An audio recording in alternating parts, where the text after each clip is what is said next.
chơi đi ạ.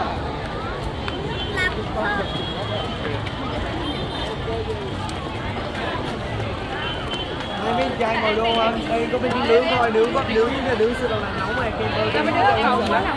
Cô mà đi chơi chị đã ghé cái dương lại bãi của mấy trai.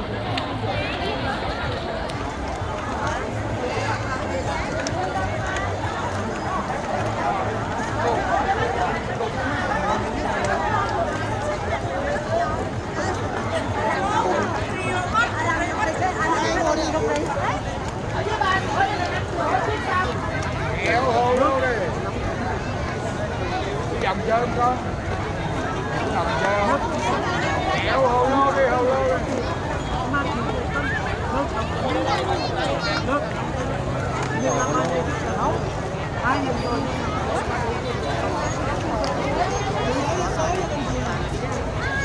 Bao nhiêu chuyện.